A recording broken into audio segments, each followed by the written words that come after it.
የድንግል ማርያም ንጽህና እንኳን እኛን ሌባዎቹን ወይንም ደካማዎቹን አይደለም እግዚአብሔርን እንኳን ከሰማይ አውርዷል። ወላዲተ አምላክ የምንለው ሆና ስለተገኘች ነው እንጂ እኛን ጨምረንላት አይደለም። ስላከበራት ነው የምናከብራት፣ ስለመረጣት ነው እኛም ማምላክ ብለን የምንጠራት። ሲጀመር እሱ ለሚወደው የመጀመሪያው ሽልማቱ እሷ ናት። እርሷን የአምላክ እናት መባሏ የእርሱን ክብር የሚያሳንስ የሚመስላቸው በቅጡም ደግሞ የእርሷን መመረጥ በነገረ ድህነት ውስጥ ያላትን ድርሻ ካለመረዳት የተነሳ ብዙ ጥያቄ ይነሳባት ነበር። ሰማይና ምድርን በእጁ ይዞ ነው በማህፀኗ ያደረው። ሁሉንም በኃጢአት ሲጎበኝ ድንግል ማርያም ግን የኃጢአት ትንታ እንኳን የለባትም። ስትፈጠር ሚስጥር ናት፣ ለዓለም ሚስጥር ሆና ትኖራለች። ጉዞዋ፣ ተፈጥሮዋ፣ ኑሮዋ፣ ማንነቷ ሚስጥር ነውና የኖህ መርከብ በሰው እጅ ተሰርታ የተፈጠረ ውሃ ዘልቆ ሳይገባባት መከላከል ከቻለች አምላክን በድንግልና ጸንሳ በድንግልና የወለደችው ድንግል ማርያም ያዘጋጃት እኮ የኖህ እጆች ሳይሆን የኖህን እጆች የሰሩት ማን? እግዚአብሔር ነው። የድንግል ማርያም ፍቅር ያልገባው ሰው ወይ ጋኔን ነው መሆን ያለበት ወይ ደግሞ ጣዖት ነው መሆን ያለበት። ለምን ካላችሁኝ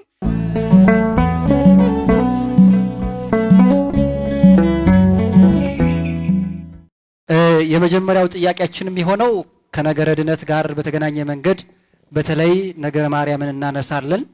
ወርሃ ጾም በመሆኑ ጾመ ነቢያት እመቤታችን ድንግል ማርያም ክርስቶስን እንደምትወልድ ትንቢት የተነበየበት የተነገረበት በመሆኑ ስለሱ እናነሳለን። እመቤታችን ድንግል ማርያም ሁሉንም ስም ስንጠራ እመቤታችን እንላለን፣ ድንግል እንላለን፣ ቅድስት እንላለን፣ እመብዙሃን እንላለን፣ እመብርሃን እንላለን። እነዚህ ሁሉ ስያሜዎች አሉ። ነገር ግን ከዚህ ሁሉ ከፍ ያለ ጉባኤም የተተከለበት በዚህ ጉባኤም ንስጥሮስ የሚባል ከሃዲ የተወገዘበት አንድ ትምህርት አለ ቤተክርስቲያናችን የምትቀበለው። እሱም እመቤታችን ወላዲተ አምላክ በሚለው ማለት ነው። ከዚህ አኳያ ጥያቄያችንም መነሻ የሚሆነን ስለ እመቤታችን ስለ ወላዲተ አምላክነት ማለት ምን ማለት ነው? ክብሩስ ምንድን ነው? አምላክን ወለደች ስንል ምን ማለት ነው ከሚለውን ጀምር።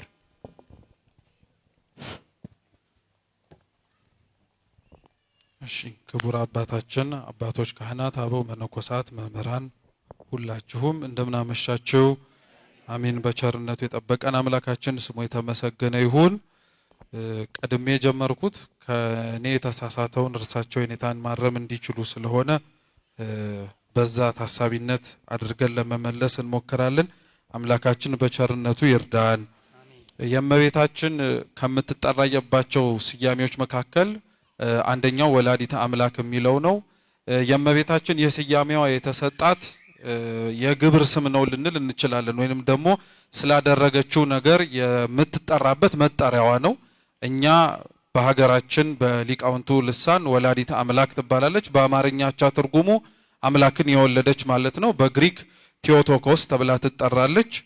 ይህ ሁሉ የሚያመላክተው አምላክን በድንግልና ጸንሳ በድንግልና የወለደችው ክብርት እመቤታችን የምትጠራበት መጠሪያ ስያሜዋ ብቻ ሳይሆን የወለደችውም ጭምር ማንነቱን የሚያመላክት ነው። በነገራችን ላይ ስለ እመቤታችን ወላዲተ አምላክነት ቤተክርስቲያናችን ስታስተምር በአንድም ይሁን በሌላ መንገድ ይሁን በቀጥታም በተዘዋዋሪ ስለ ጌታችን ስለ ኢየሱስ ክርስቶስ ሳይነካ የሚታለፍበት ጉዳይ አይደለም።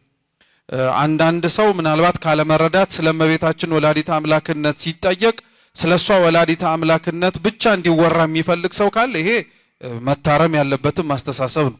ምክንያቱም እርሷን ወላዲተ አምላክ እንድትባል ያሰኛት የወለደችው ልጇ ምን ስለሆነ ነው?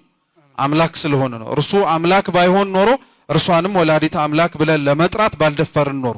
ስለዚህ ስለሷ ወላዲተ አምላክነት ሰው አስቀድሞ ከማወቁ በፊት ማወቅ ያለበት የአምላክን ሰው መሆንና እርሷ የወለደችው ልጇ ደግሞ አምላክ መሆኑን ማመንና መረዳት አለበት። ለዚህ ነው ሊቃውንተ ቤተ ክርስቲያንም በጊዜው ከሶስቱ ዓለም አቀፋዊ ጉባኤያት መካከል በሆነውም በአንዱም ጭምር እየተጠቀሰ የእመቤታችን የወላዲተ አምላክነት ነገር በአጽንኦት ቤተ ክርስቲያን የምታስተምርበት ምክንያት እርሱ ነው። እንዳልነው ይህ ያለንበት ጾመ ነቢያት ወቅት የምንጾምበት ዋነኛው ምክንያት ነቢያት አስቀድሞ እግዚአብሔር የሚያደርገውን ነገር ከማድረጉ በፊት ምክረ ሐሳቡን የሚነግራቸው አባቶቻችን ናቸው። ለዛ ነው ነብዩ አሞጽም በትንቢተ አሞጽ ምዕራፍ 3 ላይ ሲናገር እግዚአብሔር ዳሩኑ ለነቢያት ምንም ሳይነግራቸው የሚያደርገው ነገር የለም ይላል። ለነቢያት እግዚአብሔር አምላክ በነገራችን ላይ የሚነግራቸው ምክንያት አለው። አንደኛው የሚነግራቸው ለሕዝቡ ተስፋ መስጠትን እንዲችሉ ነው። የቀደመው ከሐዲስ ኪዳን በፊት የነበረው የብሉይ ኪዳን ዘመን የጨለማ ተስፋ የታጣበት እግዚአብሔር አምላክን የሚያህል ጌታና ገነትን የምታህል ቦታ አተን በመቅበዝበዝ የምንኖርበት ዓለም ነበር። ስለዚህ ያን ዘመንና ያንን ዓለም እግዚአብሔር አምላክ ለአዳምና ለሔዋን የሰጣቸውን ተስፋ ከልጅ ልጃችሁ ተወልጄ አድነዋለሁ የሚለውን ዘር ሲበዛ ትውልድ ሲሰፋ አካባቢም እየቀያየረ ሲመጣ እንዳይረሳው እንዳይዘነጋው ተስፋ አጥቶ ተቅበዝብዞ እንዳይጠፋ እግዚአብሔር አምላክ ነቢያትን እያስነሳ ይልክለት ነበር። እነዛም ነቢያት ተስፋን የሚሰጡት እንዳይጨልምበት እንዳይደበዘዝበት። ሁለተኛው እግዚአብሔር አምላክ ነቢያትን መርጦ ይልክላቸው የሆነው ደግሞ ለቅድመ ዝግጅት ነው። እስኪ ቅድመ ዝግጅት በሉ።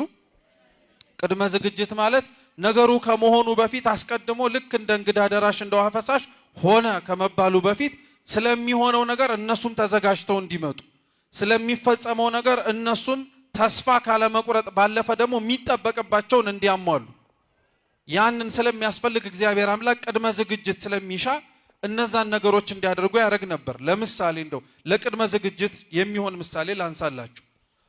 ኦሪት ዘጸአት ምዕራፍ 20 ሁላችንም የምናውቀው እግዚአብሔር አምላክ በሙሴ አማካኝነት 10ቱን ትእዛዛት የሰጠበት ታሪክ ነው እና እግዚአብሔር አምላክ ይህንን ትእዛዝ ለሕዝቡ ከመስጠቱ አስቀድሞ ሕዝቡ ያንን ትእዛዝ ለመቀበል ብቁ እንዲሆን ከእግረ ደብር እንዲሆን ራሱን እንዲያነጻ ንጹህ የሆነ ልብስ እንዲለብስ ይነግራቸው ነበር እና ይህንን ሁሉ ያደርግ የነበረው ለምንድን ነው? ሙሴ ከላይ የተሸክሞ የሚወርደውን የእግዚአብሔርን ሕግና ቃል መስማትና መረዳት እንዲችሉ እንዲቀበሉም ጭምር ነው። ይሄ ሙሴ ይዞት የወረደውን የእግዚአብሔር ትእዛዝ የተጻፈበትን ጽላት ለመቀበል ሕዝቡ ከእግረ ደብር ሆኖ ንጽ ጠብቆ ከ3 ቀን ራሱን ወይንም ደግሞ ከሌላውም ሰው ጋር ባል ከሚስት ሚስት ከባል ሳይገናኝ ንጹህ የሆነ ልብስ ለብሶ ራሱን ከእድፍ ከስጋዊ ቆሻሻ አጽድቶ ነው የጠበቀው። እንግዲህ አስቡት፣ ይህንን ሁሉ ያደረገው ሕጉ የተጻፈበትን ሰሌዳ ሙሴ ይዞላቸው ሲወርድ ለመቀበል። ሙሴ ይዞላቸው የሚወርደውን የሕግ ሰሌዳ ለመቀበል ይሄ ሕዝብ እንዲህ ያክል ከተዘጋጀ በጽላት ሳይሆን በማህፀኗ ላይ አካላዊ ቃል ኢየሱስ ክርስቶስ ለተቀረጸባት ለእመቤታችን ለንጽሕት ድንግል ማርያም ለወዲያኛው ዘመን ሕዝቡ እንዴት የበለጠ እንደውም ተዘጋጅቶ መጠበቅ አይጠበቅበት፣ በደንብ አድርጎ መዘጋጀት አለበት።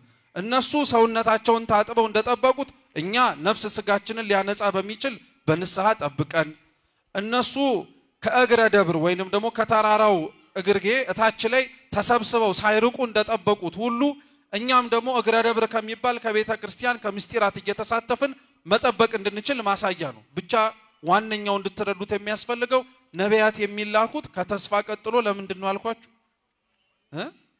እስኪ ለቅድመ ዝግጅት በሉ። ለቅድመ ዝግጅት ይላካሉ ማለት ነው። እኒህን ነቢያት እግዚአብሔር አምላክ ትንቢት ይነግራቸዋል ወይንም ደግሞ አስቀድሞ ነገሮች ከመሆናቸው በፊት የሚሆነውን ነገር ያሳያቸዋል። ለሕዝቡ ተስፋ ቆርጦ እንዳይጠፋ ሳይዘጋጅ ደግሞ ሲመጣበት እንዳይደነግጥ ማለት ነው። ስለዚህ እግዚአብሔር አምላክ በብሉይ ኪዳን ውስጥ በጣም በተደጋጋሚ በአንድም ይሁን በሌላ መንገድ ከተናገራቸው ትንቢቶች መካከል ደግሞ የእርሱን ሰው መሆን። እግዚአብሔር በነገራችን ላይ ሰው እንደሚሆን አስቀድሞውኑ የተናገረውና ሰው እንደሚሆንም ጭምር የሰማነው የበደልንባት ቀን ላይ የበደልንባት ያቺ ዕለተ ዓርብ ከመባረራችን አስቀድሞ ዕፀ በለስን ቀጥፈን የበላንባት ያቺ ዕለት ላይ እግዚአብሔር እንደሚያድነን ነግሮን ነበር። እርሱም በምን መሰላችሁ? ኦሪት ዘፍጥረት ምዕራፍ 3 ላይ እግዚአብሔር አምላክ አታርጉ ያላቸውን ሕግ አፍርሰው አዳምና ሔዋን የለበሱትን የጸጋ ልብስ ተገፈው ብርሃን የለበሱትን ተራቁተው እርቃናቸውን መሆናቸውን አውቀው የበለስ ቅጠል አገልድመው ተሸሽገው ነበር። እየሰማችሁ ነው? የበለስ ቅጠል አድርገው ተሸሽገው ነበር። እግዚአብሔር የዚህን ጊዜ ላይ ይላል የእግር ኮቴ እያሰማቸው ድምፁን እያሰማ መጣ ይላል እና ሄሬኔዎስ የሚባል የቤተ ክርስቲያናችን ሊቅ ምን ይላል? እንደበደሉት በደል እንዳጠፉት ጥፋት እንኳን በእግር ተራምዶ መምጣት ቀርቶ እንዲያውም ድምፁን እንደ ነጎድጓድ እያሰማቸው ነበር መምጣት የነበረበት ይላል። ግን ይሄ ሄሬኔዎስ ሲናገር እግዚአብሔር ስላጠፉት ጥፋት ከሚያስደነግጣቸው ይልቅ እንዲያውም ሊያጽናናቸው የሚችል የሰው የእግር ኮቴ እያሰማቸው መጣ ይላል። የምን የእግር ኮቴ? እና ይሄ የሰው የእግር ኮቴ በኋላ ላይ አካላዊ ቃል ኢየሱስ ክርስቶስ ከድንግል ማርያም የሚነሳው የስጋዋ ምሳሌ ነው ይላል ቅዱስ ሄሬኔዎስ። እና እግዚአብሔር አስቀድሞ እንኳን ሌሎች ነቢያት ሲያስነሳ እሱ ራሱ እየተናገረ ነበር። በኋላ ላይ በነቢያት ደግሞ በጣም በተደጋጋሚ ተናገረ። በተለይ አባቶቻችን እንደሚናገሩት ደግሞ ከአዳምና ከሔዋን ከገነት ከተባረሩበት ጊዜ አንስቶ የተነሱ ነቢያት በቀጥታም ይሁን በተዘዋዋሪ እያንዳንዱን ትንቢት ይናገሩ ነበር። ምሳሌ ለማንሳት ያክል ሙሴ ሐመልማል ከነበልባል ተባብረውለት ወይንም ደግሞ በዕፀ-ጳጦስ ኦሪት ዘጸአት ምዕራፍ 3 እና ምዕራፍ 4 ላይ ያየው ትንቢት ይሄ የአምላክ ሰው የመሆን ነው። በኋላም ላይ ኢያሱ ራሱ ደግሞ መጽሐፈ ኢያሱ ምዕራፍ 5 ላይ ተመሳሳይ የሆነ የቆምክባት ስፍራ የተቀደሰች ናትና ይህንን እግርህ ላይ ያረከውን ጫማህን አውልቅ የሚለው የአምላክ ሰው የመሆን ትንቢት ነው። 2 ከዛ በኋላ ደግሞ ዘመኑ እየቀረበ ሲመጣ ይበልጥ ደግሞ ትንቢቱ ወይንም ደግሞ የሚሆነው ነገር በገሃድ እየተገለጠ መጣ። ለልዩነት አሁንም ምሳሌ ልስጣችሁ፣ ልብ ብላችሁ አድምጡኝ። እግዚአብሔር ለሙሴ ሰው እንደሚሆን አስቀድሞ ከመሆኑ በፊት ያሳየው በዕፀ-ጳጦስ ነው። ሐመልማሉ ላይ እሳት እየነደደበት እሳቱ ሐመልማሉን ሳያከስመው ሳያደርቀው ወይንም ደግሞ ሳያቃጥለው ሐመልማሉ ላይ ያለው እርጥበት ደግሞ እሳቱን ሳያጠፋው ተከባብረው ተመለከተ እና ያየው ነገር አዲስ ነገር እንደሆነ ታይቶም የማይታወቅ ነገር እንደሆነ ስላወቀ ሙሴ ሊመረምር ተጠጋ። የዛን ጊዜ ላይ የእግዚአብሔርን መልአክ ከዛ ድምፅ አሰምቶት ጫማህን አውልቅ አሉ። የኛ የቤተ ክርስቲያናችን ሊቃውንት የሐመልማሉን ለስጋ ነበልባሉን ለመለኮት አድርገው የአምላክ ሰው የመሆንን ምስጢር እግዚአብሔር አስቀድሞ ሰው ከመሆኑ በፊት ለሙሴ ያሳየው ይላል። ልብ ብላችሁ ስሙ። አሁን እናጠንጥነው ነው የሚባለው። ወደፊት ደግሞ ትንሽ እንሳበውና አሁን የፊት ለፊታችን የምናከብረው በዓል ታኅሳስ 19 ላይ ላምጣችሁ። ታኅሳስ 19 እንደምታውቁት የቅዱስ ገብርኤል ዓመታዊ ክብረ በዓል ነው። እርሱም 3 ደቂቅን ከተጣሉበት የእሳት ወላፈን ወይንም ደግሞ የተጣሉበት የእሳት ጉድጓድ ውስጥ ደርሶ ያወጣቸው እና ትንቢተ ዳንኤል ምዕራፍ 3 ከቁጥር 12 ጀምሮ ሲናገር ምን ይላል መሰላችሁ? ናቡከደነጾር 3ቱን ወጣት ሕፃናት እሳት እንዲጣሉ እሳት ጉድጓድ አስሞልቶ ከጣላቸው በኋላ ከመካከል ከእሳቱ ውስጥ ሆነው እርሱ ብቻ 4ኛ ሰው ተጨምሮ ሲመለከት ወይም ሲመላለስ ያይ ነበር። ስንተኛ ሰው? 4ኛ ሰው። በተለየ መልኩ ደግሞ ምን እንዳለ ስሙ። የ4ኛውም ከነሱ ጋር የሚመላለሰው ሰው መልኩ የአማልክትን ልጅ ይመስላል አለ። መልኩ የማንን ልጅ ይመስላል? የአማልክትን ልጅ መልክ ይመስላል ይላል። ቅድም ሙሴ ካየውና ይሄኛው ናቡከደነጾር የሚባለው የእግዚአብሔርን ራእይ ከተመለከተበት በጣም የሚቀርበው የትኛው? በሐመልማሉና በነበልባሉ ያየነው ራእይ ይበልጣል ወይስ የእግዚአብሔር መልአክ ቆሞ በእነሱ መካከል ሲመላለስ ማየቱ ይበልጣል? የእግዚአብሔር መልአክ ይበልጣል። በነገራችን ይሄ ለምን እንደሆነ ታውቃላችሁ? ነቢያት ዘመኑ እየቀረበ አምላክ ሰው የሚሆንበት ጊዜ እየቀረበ ሲመጣ በገሃድ እስከሚታያቸው ድረስ ይመለከቱት ነበር። ሰው እንደሚሆን ያጠይቅላቸው ነበር እና እያንዳንዱ ሰው ነኝ ብሎ በሚነግራቸው ወይም ሰው እሆናለሁ ብሎ በሚያስተላልፈው መልእክት ላይ የትም ቦታ ላይ እመቤታችን አትታጣም። 2 ምሳሌ አሁንም ለዚህ ላንሳ፣ ሁላችንም የምናውቀው ቢሆን ላለመርሳት ስለሚጠቅም። ትንቢተ ኢሳይያስ ምዕራፍ 7 ቁጥር 14 የማያውቀው ሰው አለ ለማለት ይከብዳል አይደል? እነሆ ድንግል በድንግልና ጸንሳ በምን ትወልዳለች? ከዛ ስሙንም ማን ትለዋለች? አማኑኤል ማለት ደግሞ ማን ከኛ ጋር ሆነ ማለት ነው። ስለ እግዚአብሔር ከኛ ጋር መሆን ስናወራ ስለ ድንግል ዘለን ማውራት አንችል። ምክንያቱም እግዚአብሔር ከኛ ጋር የሚሆነው ስሙ አማኑኤል የሚባለው ማን በድንግልና ጸንሳ በድንግልና ስትወልደው። እኛ ድንግል ማርያም አለን እንጂ መጽሐፉ ቀጥታ ማን ብሎን የሚጠራት? ድንግል ብሎን የሚጠራት። ሕዝቅኤልም ተመሳሳይ ነው። ትንቢተ ሕዝቅኤል ምዕራፍ 44 ከቁጥር 1 ጀምሮ አበው ሲያስተምሩ በተዘጋው ደጅ በኩል ደጁን ሳይከፍት ገብቶ የወጣውን ያንን ጎልማሳ ክርስቶስ ነው ሲሉ አብረው የማይዘነጉት ነገር ቢኖር የተዘጋውን ደጅ ትኩረት ሁለቱም ስለሚሰጥባቸው ማለት ነው። ይሄንን ያነሳውላችሁ ለምንድን ነው? ስለ ወላዲተ አምላክነት ስንናገርና ስናስተምር መጀመሪያ የወለደችው ልጇ ማን ነው ብሎ ማመን መጀመር አለበት። አምላክ ነው ብሎ መቀበል መቻል አለበት። ነቢያቱ በአንድ ቃል ተባብረው ለዛ ነው በኋላ ላይ ሰው ሆኖ የሚያድነን በኋላ ላይ ሰው ሆኖ ሊቤዠን የሚችለው አንዱ እሱ እግዚአብሔር ካልሆነ ማንም ሊሆን አይችልም። ነቢያት ይሄንን ሊያደርጉት አይችሉም። ልብ ብላችሁ ስሙ። ነቢያት ሊያድኑን አይችሉም። ምክንያቱም የገፈቱ ቀማሾች እነሱም ስለሆኑ የአዳምና ሔዋን በደል እንደ ውርስ ኃጢአትነቱ ማንም ሰው ከዛ በደልና ኃጢአት ነፃ ሊሆንበት አይችልም። እንዲያውም የምስራቅ ኦርቶዶክስ ሊቃውንት ሲያስረዱ በምን ያስረዱታል መሰላችሁ? አሁን እዚህ ቤተክርስቲያን ውስጥ ያላችሁት ሰዎች በሙሉ ትልቅ እስር ቤት ውስጥ እንዳላችሁ አድርጋችሁ ራሳችሁን አስቡት። ምን ውስጥ አልኳችሁ? ቀላል ነው በጣም።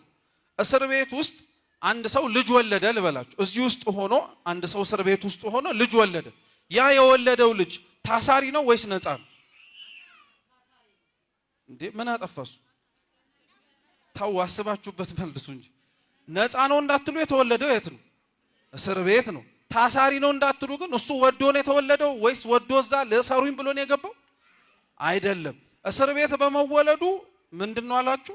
እስረኛ ሊሆን የሚያደርግበት ቦታ ላይ ስለተገኘ እስረኛ ተብሎ ተጠራ። ስለዚህ በአንድ በኩል እስረኛም ነው፣ በሌላ በኩል ደግሞ ምንም ጭምር ነፃነትም ጭምር አለ እና ይሄንን እኚህ ሊቃውንት ሲያስረዱበት በምን ያስረዳሉ? ከአዳምና ከሔዋን በኋላ የተወለዱት ልጆች ማለት እንደዛ ናቸው። በእስር ቤት ውስጥ የተወለደ ልጅ እንደማለት ነው። እስር ቤት ውስጥ የተወለደ ልጅ ደግሞ እስር ቤት ውስጥ ስለተወለደ ብቻ ምንድነው? እስረኛ ነው። በቃ ወደደም ጠላ። ያቺ እስር የምትባለው ኃጢአት ነው።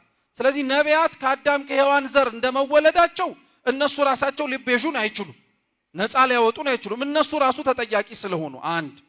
ሁለተኛ መላእክትም ሊያድኑን አይችሉም። መላእክት ሊያድኑን የማይችሉት ጥፋቱን ያጠፋው የሰው ልጅ ነው እንጂ የእግዚአብሔር መልአክ አይደለም። ስለዚህ ካሳውን ትክክለኛና ልክ የሆነ ሊያደርገው አይችልም። የበደለ ሊካስ የሚችለው እንደርሱ በበደለ ሊሆን ስለሚገባ ሁለት።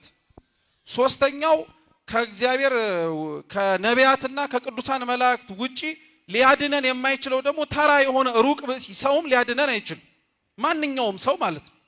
ምክንያቱም ይሄ እንድንበት የሚያስፈልገንና መዳን አለብንም ብለን እየለመን ያለው ልመና እንዲሁ ዝም ብሎ ኃጢአት አይደለም፣ በእግዚአብሔር ላይ የተደረገ አመጽ ስለሆነ ነው። ስለዚህ ማን ነው ሊያድነን የሚችለው ሲባል አባቶቻችን ምን ብሎ ይመልሳሉ? ሊያድነን ሊቤዠን ነፃ ሊያወጣን የሚችለው እግዚአብሔር ብቻ ነው። ማን ብቻ? እግዚአብሔርም ሲያድነን ግን እሱ ራሱ ማሟላት የሚገባበት ቅድመ መስፈርቶች ነበሩ። በጣም እኮ ነው የሚገርማችሁ። እግዚአብሔርም ሊያድነን ሲወድና ሲፈቅድ ማዳን የሚችልበት በጣም ብዙ መንገዶች ሳሉ አሁን ለምነግራችሁ ለአራት ነገሮች ግን እሱ ራሱ ለማዳን እና አዳኙ ለነዚህ ህጎች ተገዝቷል። አንድ ሊያድነን የሚገባው እግዚአብሔር ሆኖ ሳለ ያ የሚያድነን አካል አንደኛ ንጹሕ ባህሪ መሆን አለበት፣ ኃጢአት ሊኖርበት አይገባም ማለት ነው። ሁለተኛ በሰው ልጅ በበደል ምክንያት የተላለፈበትን ሞት ሊያሸንፍ የሚችል መሆን አለበት። ሞት የሚገዛው መሆን አይችልም ማለት ነው። ሞት የማይገዛውና ኃጢአት ሊገኝበት የማይችለው ማን ብቻ ነው? እግዚአብሔር ብቻ ነው። ሌላ ማንም ሊሆን አይችልም። በአንጻሩ ደግሞ ከዚህ ውጪ ሌላ ሁለት ነገር ማሟላት ነበረበት። የበደለው ሰው አይደለም? እየሰማችሁ ነው? ሰው አይደለም? ሰው ደግሞ ሲበድል የተፈረደበት ሞት ነው አይደለም? ስለዚህ አምላክ ሰው የሆነው ደግሞ ለካሳ እኛ ያጠፋነውን ጥፋት ለመቤዥና ነፃ ለማውጣት ስለሆነ የሚያድነን ሞትን ማሸነፍ መቻል አለበት። ግን ሞትን የሚያሸንፈው ሞቶ ነው።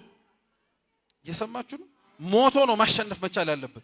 ስለዚህ በሞት ደግሞ የማን ጠባይና የማን ባህሪ? የሰው ነው። ስለዚህ የሚያድነን ሞትን የሚሞት ግን ደግሞ ሞትን ድል የሚያደርግ ንጹሕ ባህሪ የሆነ ሰው መሆን መቻል አለበት። እነዚህን አራቱንም ለማስማማት ታዲያ እግዚአብሔር አምላክ ሰው ሊሆን የሚችለውና በሰው ላይ የተፈረደበትን የሞትን ፍርድ ሊቀምስ የሚችለው ሰው ሲሆን ብቻ ነው። ያንን ሰው ሊሆንበት የሚችልበትን መንገድ ደግሞ እግዚአብሔር አምላክ ሲመርጥ የመረጣት እመቤታችንን። ለዛ ነው ነቢያትም ሌሎችም ሊቃውንተ ቤተ ክርስቲያን ሲስማሙ የእመቤታችን በዛ ቦታ ላይ መገኘት፣ የእመቤታችን ለአምላክ እናትነት ተመርጦ መገኘት ራሱን ችሎ የሚያስፈልጓት ነገሮች ነበሩ። ማለትም ደግሞ ምስጢሩ ልክ እንዲመጣ ድህነታችን ፍጹም መሆን እንዲችል ማለት ነው። ከዛ በኋላ እመቤታችንም አካላዊ ቃል ኢየሱስ ክርስቶስን ጸነሰች። ያ የጸነሰችውም የእግዚአብሔር ልጅ ነው ብለን እናምናለን። ሩቅ አንሄድም። ምሳሌ ጥቀሱ ወይንም ደግሞ አስተምሩ ብንባል የሉቃስ ወንጌል ምዕራፍ 1ን የምንጠቅሰው ብስራትን የምንናገረው ከእግዚአብሔር መልአክ በላይ ምናልባት ለእመቤታችን አምላክን መውለድ ምስክር ሆኖ ሊቆም የሚችል ምን ነገር ሊኖር ይችላል? እንደው ሰው በሌላ በምንም ነገር እኮ ላያምን ይችላል። ሊቃውንት ከሱ በኋላ የመጡትን ባያምኑ ከዛ በፊት የነበሩትን የነቢያትንም ስብከት አንድ ሰው አልቀበልም ቢል እንደው አለመቀበሉ ራሱ አንድ ችግር እንደሆነ እንዳትረሱት። እየሰማችሁ ነው? ቅዱስ ጳውሎስ ኤፌሶን መልእክቱ ምዕራፍ 2 ቁጥር 20 እስከ 22 ላይ ምን ይላል? በሐዋርያትና በነቢያት መሰረት ላይ ታንጻችኋል ይላል። አንድ ሰው የሐዋርያትን ስብከት አምኖ በሚቀበልበት ልክ የነቢያትን ትንቢት መጽሐፍ የመቀበል መብት ሳይሆን ግዴታም ጭምር ነው ያለበት። እየሰማችሁ ነው? ግን አንድ ሰው እኔ ሁለቱንም አልፈልግም፣ በሐዲስ ኪዳን የተነሱ ሊቃውንትንም አትጥቀሱ፣ በብሉይ ኪዳን የነበሩ የነቢያትንም ትንቢት አትንገሩን፣ እርሷ የወለደችው አምላክ መሆኑን ብቻ አስረግጡልን የሚባል ከሆነ የምንጠቅሰው ቅዱስ ገብርኤል ፊት ለፊቷ ቆሞ ተልኮ ይናገር የነበረው መልእክቶች በሙሉ ተልኮ የሚያወራው ነገር ከእግዚአብሔር እንደሆነ አምኖ የሚቀበል ብቻ ሳይሆን ያንን መልእክት ለሚያነበው ሰው የወለደችው የጸነሰችው የምትወልደው ማንን እንደሆነም ጭምር ይናገራል። የምትወልጂው ከሶስቱ ቅዱስ ስንቱን ቅዱስ ነው ያለ? እርሱም የማን ልጅ ይባላል ነው ያለ? እግዚአብሔር ልጅ ይባላል ነው ያለ። እና ማስረጃ እንዲሆናት ራሱ እኮ የማይሆን ነገር በእርሷ እንደተፈጸመ ማመን እንድችል ላይሆን የሚችል ሰዋዊ የሆነ ነገር ጠቅሶላታል። ምን አላት መሰላችሁ? መንፈስ ቅዱስ በእሷ ላይ እንደሚመጣ የልዑል ኃይል እንደሚጸልላት የምትወልደው ከሶስቱ ቅዱስ አንዱ ቅዱስ እንደሆነ በሙሉ አስረገጠላት። ይሄ ሁሉ ግን ሲሆን ያለ ዘርአ ብእሲ እንደሆነ ወይም ያለ ወንድ ዘር እንደሆነ ከነገራት በኋላ መጨረሻ ማስረገጫ እንዲሆናት ምን ብሎ ነው ነገራት? እነሆ ዘመድሽ ኤልሳቤጥ ከጸነሰች ስንት ወሯ ነው አለ? ስንት? 6 ወሯ ነው አለ። ኤልሳቤጥን ማንሳት ምን አስፈለገው? ዘመዷ ስለሆነች ብቻ እኮ አይደለም። ኤልሳቤጥ መውለድ በማትችልበት በእርጅናዋ ዘመን መውለድ እንድችል ያስቻላት እግዚአብሔር አንቺ የወንድ ዘር ሳይደርስብሽ አካላዊ ቃል ኢየሱስ ክርስቶስን መጽነስ እንድትችይ ማድረግ የሚችል አምላክ ነው የሚለውን ምሳሌ ለማነጻጸር እኮ መካን የሆነ ማህፀን እንዲወልድ ማድረግ የሚችል አምላክ ከሆነ ወንድ ሳይጠጋ ደግሞ መውለድ የምትችልን ማህፀን በር ሳይከፍት መግባት የሚችል አምላክ እንደሆነ ለማጠየቅ። ስለዚህ በዚሁ ንግግሩ ብቻ እመቤታችን ድንግል ማርያምን የአምላክ እናት ናት እንድንል ያስገድደናል። ከዛ በኋላ ባሉት ጊዜያት ላይ ነው በጣም በተለይ በቤተ ክርስቲያን ታሪክ ላይ የጌታችን የኢየሱስ ክርስቶስ ክብር የሚያንስ የሚመስላቸው የእሷ አምላክ እናት መሆኗ ማለት ነው። እርሷን የአምላክ እናት መባሏ የእርሱን ክብር የሚያሳንስ የሚመስላቸው፣ በቅጡም ደግሞ የእርሷን መመረጥ በነገረ ድህነት ውስጥ ያላትን ድርሻ ካለመረዳት የተነሳ ብዙ ጥያቄ ይነሳባት ነበር እና ወላዲተ አምላክነቷም አንዱ ከዛ መካከል እሱ ነበር። አንድ ቅዱስ ዮሐንስ አፈወርቅ ብቻ ያነሳውን የእሷን የወላዲተ አምላክነትን ተቀብሎ ማመን የሚያሰጠውን ብቻ ጥቅም ልናገርና ከኔ ያጎደልኩትን በሙሉ የኔታ ይመልሱልናል። ቅዱስ ዮሐንስ አፈወርቅ እመቤታችንን ወላዲተ አምላክነቷ እና አምላክን ወልዳለች ብለው ማመንና መቀበሉ ለክርስቲያን እንዲያውም ለማንኛውም ይህንን አምኖ ለሚቀበለው ሰው ሊያገኘው የሚችለውን በረከት ሲናገር ምን ብሎ ያስተምራል? በኦሪት ዘፍጥረት ከሚነገሩ ታሪኮች መካከል የሰው ልጅ ከደረሰው የኃጢአት ምልአት የተነሳ እግዚአብሔር ሊያጠፋው ባሰበበት ጊዜ ላይ ደግሞ ንጽ ጠብቀው የኖሩትን ሰዎች ለማትረፍ የመረጠው የኖህ መርከብን ታሪክ ያነሳል። እየሰማችሁ ነው? የኖህ መርከብን ታሪክ ያነሳል እና ዮሐንስ አፈወርቅ ምን ይላል? የኖህ መርከብ በጊዜው 8 ነፍሳትን ከሰዎች ዘንድ ጠልላ የሚበሉም የማይበሉትንም እንስሳትንም ጨምር ዘር ለማስቀጠል ሲል ሰብስባ የያዘች መርከብ ናት። በዛች መርከብ ላይ በጣም ብዙ ነገር ለ40 ቀናቶች ብዙ የሚለው ውሃውንና ነፋሱን ነው ሲያንገላቷትና ሲያማቷት ነበር ይላል ዮሐንስ አፈወርቅ። ግን ከ40ው ቀን የዚህ የጥፋት ውሃ እልቂት በኋላ መርከቢቱ ይነካት የነበረው ውሃ እና የወርድባት የነበረው ዝናብ ወደ ውስጧ ዘልቆ ሳይገባ ውስጧ ያሉት ነፍሳት ግን በሰላምና በጤና ወጥተዋል ይላል። አንድ በኖህ እጅ የተሰራ እንጨት መርከብ፣ እየሰማችሁ ነው? አንድ በኖህ እጅ የተሰራ እንጨት መርከብ ለዛ ለጉዞ ያመች ይሆን ዘንድ ተዘጋጅቶ ካለቀ በኋላ ለ40 ቀን ለ40 ሌሊት ይፈስበት የነበረው ውሃ ዘልቆ እንዳይገባ ማድረግ ከቻለ ኖህን የሰሩት እጆቹን ያበጃጁት የእግዚአብሔር እጅ የሰራት መቅደስ እንዴት ወላዲተ አምላክ ላትባል ትችላለች? ንጽጽሩ ተረድታችሁኛል? የኖህ መርከብ በሰው እጅ ተሰርታ የተፈጠረ ውሃ ዘልቆ ሳይገባባት መከላከል ከቻለች አምላክን በድንግልና ጸንሳ በድንግልና የወለደችው ድንግል ማርያም ያዘጋጃት እኮ የኖህ እጆች ሳይሆን የኖህን እጆች የሰሩት ማን ነው? እግዚአብሔር ነው። ስለዚህ እግዚአብሔር ያዘጋጃት ያቺ መቅደስ ከኖህ መርከብ ትበልጣለች አለ። አንድ ቀጠለና የኖህ መርከብ የጠለለችው ሰውና እንስሳትን ነው አለ። እስኪ ሰውና እንስሳት በሉ እና ዮሐንስ አፈወርቅ ምን ይላል? ያ የኖህ መርከብ ተጠልለውበት ከማት የተረፉባትን መርከብ የእመቤታችን ጸጋና ምልጃዋም ነው ይላል። ግን የሚደንቀው በጸጋና በምልጃዋ የእሷንም ማንነት አውቆ አምኖ ለተቀበላት ሰው የምታተርፈው ያመኑትን ብቻ ሳይሆን ሳያምኗት ጥያቄ ቀረቡላትንም ጭምር ትሸሽጋለች ይላል።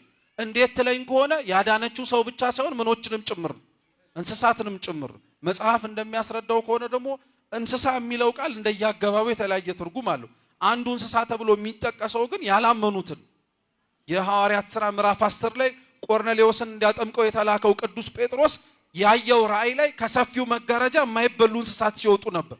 አርደህ ብላ ሲለው ቅዱስ ጴጥሮስ የረከሰ ነገር ካፌ አስገብቻ አላውቅም አለ።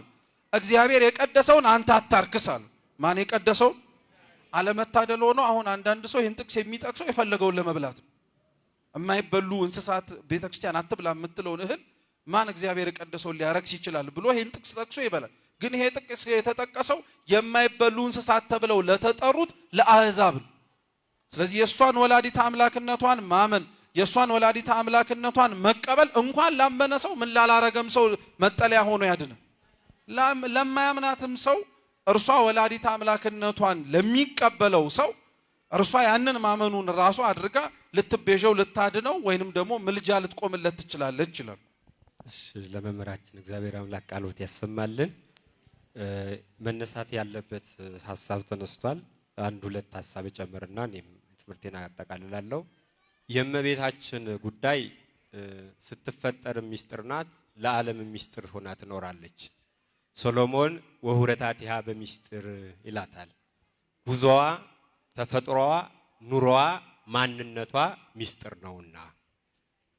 ምክንያቱም መጽሐፍ ቅዱስ ካየነው ስለሷ ይጀምራል፣ በሷ ይፈጽመዋል።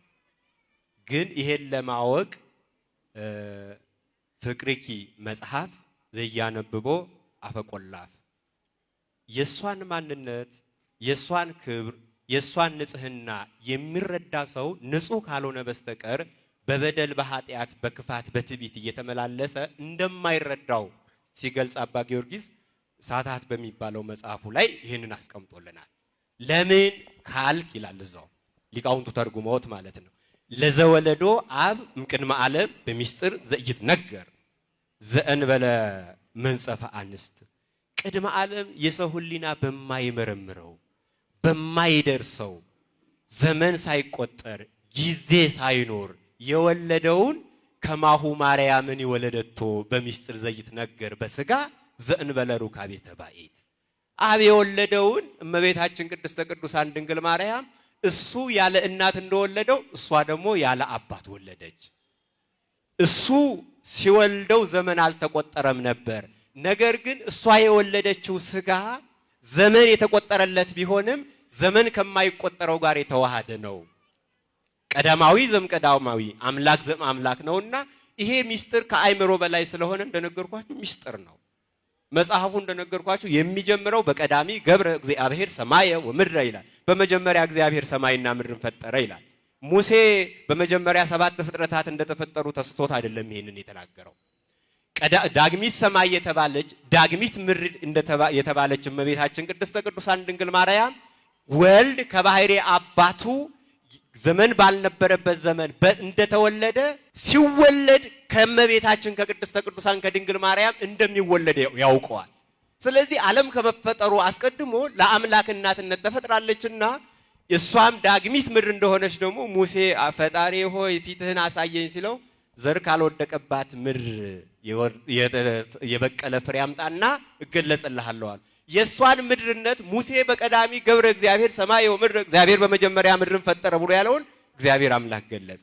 ሰማይ መሆኗን ደግሞ ዮሐንስ ምን አለ? ዋስተራአየ አብይ ተአምር በውስተ ሰማይ በሰማይ ላይ ትልቅ ምልክት ታየ። ብእሲት እንዘ ትለብስ ፀሐይ ፀሐይን የተጎናጸፈች ሴት ታየች አለ። ስለሷ ይናገራሉ ማለት ነው። እና መጀመሪያው ስለሷ ጀመረ። መጨረሻው ላይ ደግሞ ዮሐንስ ራእይ ምዕራፍ 22 ነውና ፍጻሜው ዋራአየኒ አብየ ፈለገ ዘይውስ እምውስቴቱ ማየ ሕይወት ጸዓዳ እንደ ብርሌ የሚያንጸባርቅ ውሃ ከውስጡ የሚወጣል ወንዝ አሳየኝ አለ። ምን አይነት ውሃ? ውሃ የሚለው መጽሐፍ ቅዱስ አነ ውእቱ ማየ ሕይወት ያለ ጌታን ነው። ጌታን የተቀዳባት ታዲያ ማናት? ላቲ ስብሐት እልል ብላችሁ አመስግኗት። እና ሚስጥር ናት፣ ከአይምሮ በላይ ናት አልኳችሁ እኮ። ለዚህ ነው ሊቁም በቅኔው በምን ትቆመስ ድንግል ሙሴ ወዮሳ ሰማይ ወምድር ስማለው በከርሳለ ሰማይና ምድር በማይጸኑ አሉና ያቺ የሙሴ ልጅ ቅድስተ ቅዱሳን ድንግል ማርያም ከምድር ላይ ቆመች ይላል። ምክንያቱም ሰማይና ምድርን በእጁ ይዞ ነው በማህፀኗ ያደረው። ልክ መምህራችን ቅድም እንደነገሩት ወላዲተ አምላክ የምንለው ሆና ስለተገኘች ነው እንጂ እኛን ጨምረንላት አይደለም። ስላከበራት ነው የምናከብራት፣ ስለመረጣት ነው እኛም ማምላክ ብለን የምንጠራት። ሲጀመር እሱ ለሚወደው የመጀመሪያው ሽልማቱ እሷ ናት። መጽሐፍ እንደሚነግረን ማለት ነው። ቅዱስ ገብርኤል መላእክት ከሁለት ተከፍለው አንዱ ነገድ ከሁለት ተከፍሎ እግዚአብሔርን ቢክድ መልአኩ ቅዱስ ገብርኤል ንቁም በበህላዌነ እስከንረክበው ለአምላክና አለና ለአምላክ ሕግ ቀና፣ አምላኩን ወደደ። አምላክ ሲወደው ወበንተ ዝንቱ ደለዎ ይጹር ዜናሃ ለማርያም አለ። መልአኩ ቅዱስ ገብርኤል መላእክትን ስላረጋጋ እመቤታችን ቅድስተ ቅዱሳን ድንግል ማርያምን ለማብሰር ተመረጠ፣ ሽልማት ተሰጠው ማለት ነው። ቅዱስ ዮሐንስም እስከ ሞት ድረስ ስለተከተለው በመስቀል ላይ እናቱን ከመከራ እንዲድንባት ያቺ የወለደችውን እናት እንኳ እናትህ ብሎ እናቱን እናት አድርጎ ሰጥቶታል። ስለዚህ እሱ እናቴ ናት ብሎ በወንጌል ከተናገረ እኛ እናቱ ናት የማንለው ከየት መተን ነው? ምክንያቱም እናትህ ናት ብሎታል። እናትህ ናት ብሎ ለዮሐንስ ሰጥቶታል። የእሱ እናት እንደሆነች ደግሞ ያው ቅድም መምህሩ እንደነገሩ በሉቃስ ወንጌል ተነግሯል፣ በማቴዎስ ወንጌል ተነግሯል። ስለዚህ ስላከበራት ነው የምናከብረው ነው እና እኔ ለመጨመር ያህል ነው እንጂ መምህራችን አብራርተውልናል። በጣም እናመሰግናለን። ቃለ ሕይወት ያሰማልን። እስቲ ሁላችሁም ቃለ ሕይወት ያሰማልን በሉላችሁ። አመስግኑ፣ እግዚአብሔርን አመስግኑ። ድንግል እናታችን ወላዲተ አምላክ የምትባል ብለን የምናምነው እናትም ታዲያ ሌሎች አካላት አይ አረገች ትላላችሁ፣ ተነሳች ትላላችሁ፣ ታማልዳለች፣ ተአምር ታደርጋለች ትላላችሁ ይሉናል። እውነት እነዚህ ስራዎችና የአምላክ እናት መሆን ጋር ምን አይነት ንጽጽር አለው? እውነት ይሄ ሁሉ ክብር አይሰበስባቸውም ወይ? መምህር ዘላለም። በነገራችን ላይ የአምላክ እናት ከመሆን በላይ ምንም ተአምር የለም። እንደው ነገሩ ሲደጋገም ሰምተነው ለምደነው ወይ ደግሞ ምናልባት ሲደጋገንም ጭምር ሌላ አዲስ ነገር ሊወጣው አይችልም ብለን አቅልል ነው ካልሆነ በቀር ሞቶ ከመነሳት ተአምር ከማድረግ ምንም ነገር ከማድረግ ይልቅ በእርሷ የተፈጸመው ነገር ድንቅ ነው ብለን እንድንናገር የሚያስችለንም ጅማሬውን ፍጻሜውም የአምላክ እናት መሆኗን የአምላክ እናት መሆንን በነገራችን ላይ ማን ከሷም ውጪ ደግሞስ ያደረገዋል? ማንስ ከሷ ውጪ ደግሞስ ሊያደርገው ይችላል? ለዚህ አገልግሎት፣ ለዚህ ተግባር፣ ለዚህ ዓላማ ከሷ ውጪ ማንም የታጨ የለም በዚች ምድር ላይ። ለዛች ዓላማ ብቻ መታጨቷ ራሱን ችሎ ተአምር ነው። የአምላክ እናት መሆን ራሱን ችሎ ተአምር ነው። የአምላክ እናት መሆን ራሱን ችሎ በነገራችን ላይ ማረግም ጭምር ነው። እርገት የሚባለው መቼም አንድ ሰው ከምድር ተነስቶ ወደ ላይ ሲወጣ ነው አይደለም?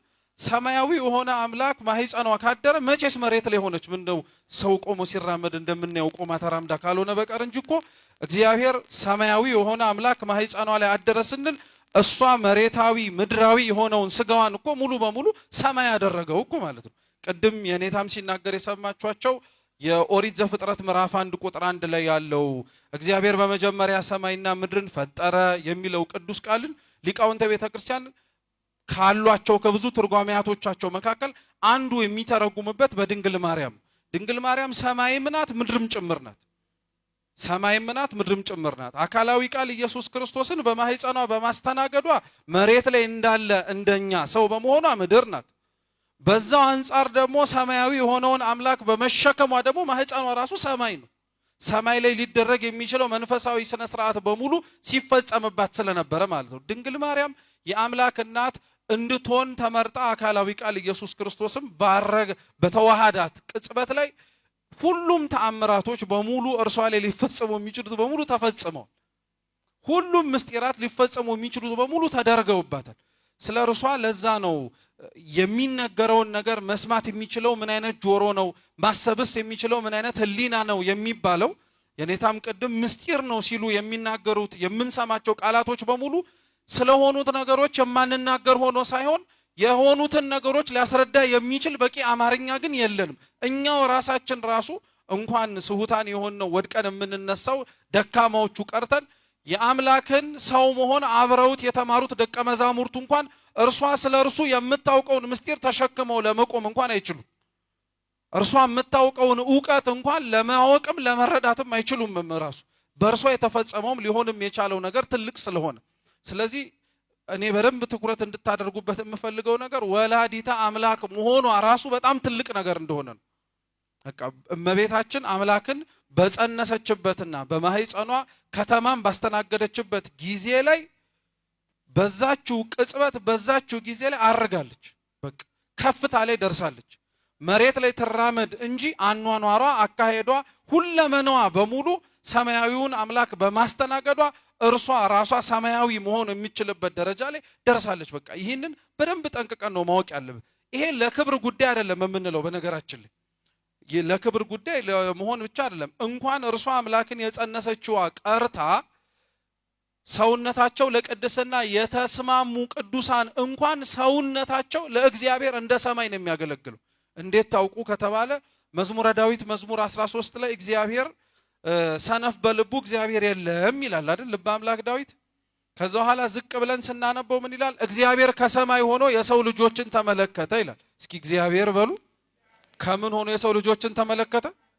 መሬት ውስጥ ሆኖ አያይም ለማለት ነው አይደለም። ሊቃውንቱ ሲተረጉሙ ሰማይ የሚለው ፀሐይ፣ ጨረቃ፣ ከዋክብት የሚመላለስባቸውን እንደሆነ ሁሉ ሰማይ ተብሎ የሚጠራው እንደ ፀሐይ የማይጠልቀው ክርስቶስ ሰውነታቸው የሚያበሩ ቅዱሳንን ነው ለማለት ነው።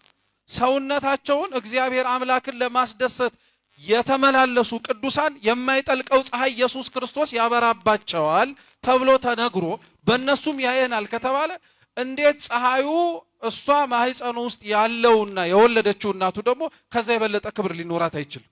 እርሱን ያዙ።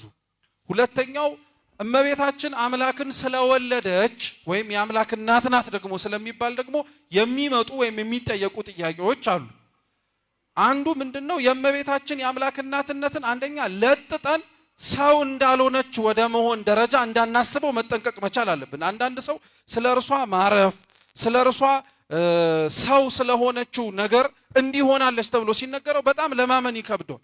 እና እንደነዚህ አይነት ሰዎች አንዳንዴ እውነት ለመናገር ካለ ከፍቅርና አክብሮትም አንፃር ይህ ለእሷ አይገባትም ተብሎ ታስቦ ከሆነ እውነት ነው። አባቶቻችንም ይህ ሁሉ ለእርሷ የሚገባት እንዳልሆነ ተናግረዋል። በአንጻሩ ግን በዛው ልክ ሌሎች ሰዎች ደግሞ ምን ያደርጋሉ? ፍጹም ልክ ካቶሊካውያን እንደሚያምኑትና አምነውም እንደሚቀበሉት ኃይለ አርያማዊት አድርገው የሚስሏትና የሚቀበሏትም አሉ። እንዳትሞት የሚፈልጉ ምንም አይነት ሰው ላይ ሊደርሰው የሚገባው ነገር እንዳይደርስባትም የሚፈልጉ ሊኖሩም ይችላሉ አሉ።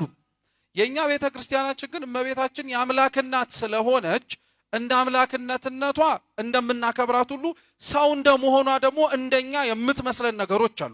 አንደኛው እረፍት ነው፣ ሞት ነው። እረፍት ነው፣ ሞት ነው። ሞት ከአምላክ ከጌታችን ከኢየሱስ ክርስቶስ ሞት በኋላ እንግዲህ ወደ መቃብር የምንወርድበት ወደ ሲኦል የምንጋዝበት ሳይሆን ወደ ላይ ወደ ሰማያት ወደ ኢየሱስ ክርስቶስ የምንገባበት ድልድይ ሆኖልናል። እመቤታችን ድንግል ማርያም ሞተች ብለን አረፈች ብለን ስንናገር ጥር 21ም ስናከብር ሞቷ እንደሚደንቀን እናውቀዋለን። ነገር ግን ልጇ የቀመሰውን ይህንን እረፍት እርሷን መቅመስ ስላለባት አንደኛ ሰው መሆኗ እንዲታወቅ ነው። በመነገራችን ላይ እርሷም አንደኛ አረፈች ተብሎ የሚነገርላት፣ ሁለተኛው በሞት ድልድይነት ካልሆነ በቁር የዘላለም ሕይወትን መውረስ እንደማይቻል ማስተማሪያ እንዲሆን እንኳን እርሷ ቀርቶ በአይነ ስጋ ተሰውረዋል የሚባሉት ቅዱሳን እንኳን እኮ መተው ምን ያደርጋሉ ነው የምንለው ቤተክርስቲያናችን ውስጥ ይሞታሉ። የሞትን ጽዋ ሳይቀምስ የሚያልፍ ማንም የለም። ስለዚህ ስለነዚህ ነገሮች እርሷ አረፈች እንላለን። ስታርግም በጣም ትልቅ ቁም ነገርም አድርገን አሁንም እንደ ቅድሙ አንውሰደው። አረገችም ሲባል በጣም ትልቅ ነገር አይደለም። ምናልባት እኛ ሊደንቀን የሚያስፈልገው የእርሷ ወደ ሰማይ መውጣት ሳይሆን ሰማያዊ ሆና መሬት ከኛ መካከል መራመዷ እርሱ ይደንቃል። በጣም ነው የሚደንቅ። ምክንያቱም ዓለሙ ለእርሷ የማይስማማት ስለሆነ ካላት ንጽህና አንጻር የኛ ስሁት የሆነው አኗኗራችንና አካሄዳችን ለሷ የማይመጥናት ስለሆነ ወደሚመስላት መሄዷማ እንዲያውም እንኳን ሄደች ነው የሚያስብሉ። እንደርሷ በንጽህና ላጌጡ ለተዋቡ ምስጋና ግብራቸው በሆነ የእግዚአብሔርን ፊት ዘወትር በማየት በሚደሰቱ በእልፍ አእላፍ መላእክትና ቅዱሳን ዘንድ መኖሯ እርሱማ ቦታዋ ነው። ድሮስ መጀመሪያውን እኮ ከኛ ከመውረዷ በፊት አስቀድመ የማን ሕሊና ውስጥ ነበር የነበረችው?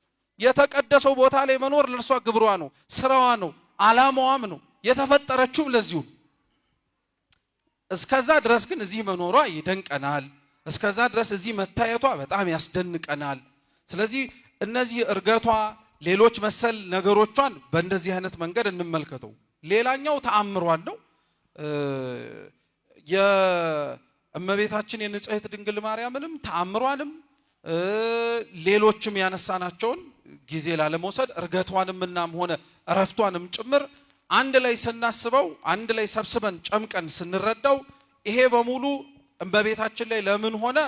አምላክን አብራ ስለጸነሰች፣ በንጽህና በቅድስና ስለተገኘች፣ ሰው ስለሆነች፣ እንደዚህ አይነት መሰል ቅድም ያነሳናቸውን ነጥቦች መርሳት መዘንጋት የለብንም ክርስቲያኖች።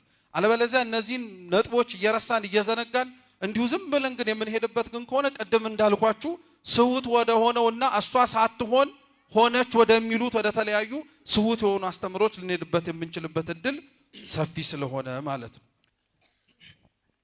በመጀመሪያ እንደምን ዋላችሁ ሊቃውንተ ቤተ ክርስቲያን ሁላችሁም። ስላረፈድኩ ይቅር በሉኝ። በጊዜያችን እንድንጠቀም አምላከ ቅዱሳን ይርዳን። ሊቃውንት እንዳሉት መምህራን እንዳሉት ሁሉን የሚያዙትና አንድ ነገር ብቻ ነው መጨመር የምፈልገው። እጅግ ብዙ ነገር የሚያስነግር ወይንም ደግሞ እኛ አይደለም ተናግረ ነው የዓለም ዘመን ሁሉ ተሰብስቦ ለዚህ አሁን ለተጠየቀው ጥያቄ ሰማይና ምድር ብራና ቢሆን ሰውና መላእክት ቢጽፉ ውሃ ቀለም ቢሆን እጽዋቶች ደግሞ እንደ ብዕር ወይንም እንደ እስክሪብቶ ቢሆኑ ተጽፎ አያልቅም። ባጭሩ ግን ሁለት ነገር ብቻ ወስጄ ልናገር። ሊቃውንቱ ላይ ሁለት ሐሳብ ብቻ ልጨምርና ወደ ቀጣዩ ሰዓት ካለን እንሄዳለን። በመጀመሪያ ጊዜ ሞት የምን ደመወዝ ነው? ንገሩኝ እስኪ። ለመበላይክሙ እንትኮ በለሰ ሞተ ትመውቱ ዘፍጥረት 2:17 ላይ በበላህ ቀን ትሞታለህ ነው የተባለው። ሞት የኃጢአት ደመወዝ መሆኑን የምናየው ሕግ የማፍረስ ደመወዝ መሆኑን የምናየው አዳምና ሔዋን ሕግ በማፍረሳቸው ሞት መጥቶባቸዋል።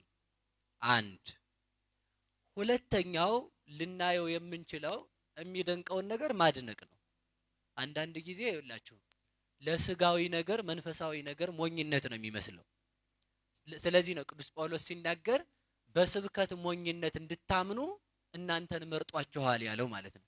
ሞኝነት የተባለችውም ተዋህዶ ናት። እሷን አላብራራም አሁን እና ወደ ነገሬ ስመልሳችሁ ሞት የኃጢአት ደመወዝ ከሆነ ሞት የሚገባው ቅዱስ ያሬድ እንደተናገረው ሞት ሰለማዋቲ ይደሉ ሞታ ለማርያም ያጽብ ለኩሉ። ሞት ለሚሞት ሰው ለመዋቲ ሰው ሞት ለተፈረደበት ሰው ይገባል። የድንግል ማርያም አሟሟት ግን እጅጉን ይደንቃል አለ። ሞት ገንዘብ የለውም ከድንግል ማርያም። ሞት ገንዘብ ከሌለው የድንግል ማርያምን ስጋ ያፈርስ ዘንድ በደንብ አድርጋችሁ ስሙ። አሁንም ደግሜ የምላችሁ ማለት ነው።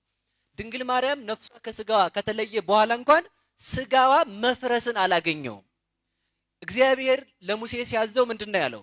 ታቦትን ሸርሸም ሰጢን ከሚባል ከማይነቅዝ እንጨት ቅረጸው፣ ያንን የቀረጽከውን እንጨት ደግሞ በወርቅ ለብጠው አለው።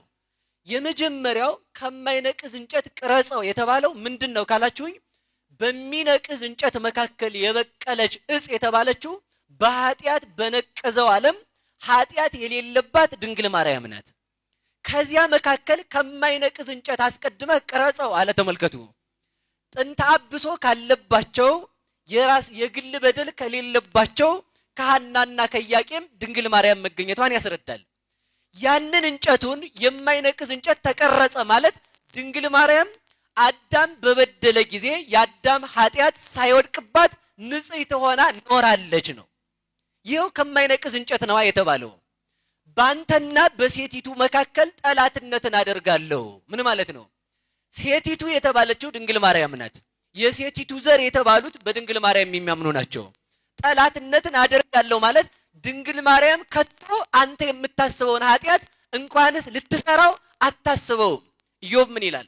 ኦፍ እንተ ኢርያ አይነ ንስር ወእንተ ኢኬድዋ በእግር ደቂቅ ዝሁራን። ወፍ ንስር ያላያት መንገድ የትዕቢተኛው ያነበሳ ደቦል ያልተራመደባት መንገድ አለች አለ። ንስር እንኳንስ መንገድ ሊሰወረው ልብ ብላችሁ ተመልከቱ።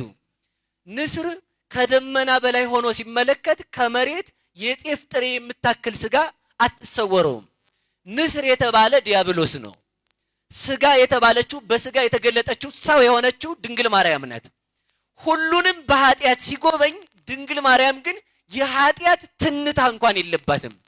ያንን የቀረጽከውን ታቦት በዘመን ብዛት እንዳይነቅዝ ምን በለው በውስጥም በውጭም በወርቅ ሸፍነው አለ።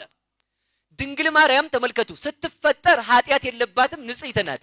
ከዚያም በኋላ ንጽሕት ከሆነች በኋላ በወርቅ ለብጠው አለ። በውስጥ በአፋ በነፍስ በስጋ ህሊናዋ ድንግል ነው፣ አንደበቷ ድንግል ነው፣ ጆሮዋ ድንግል ነው፣ ዓይኗ ድንግል ነው። ድንግል ማርያም ሁለመናዋ ንጹህ ነው። ወርቅ የተባለው ተመልከቱ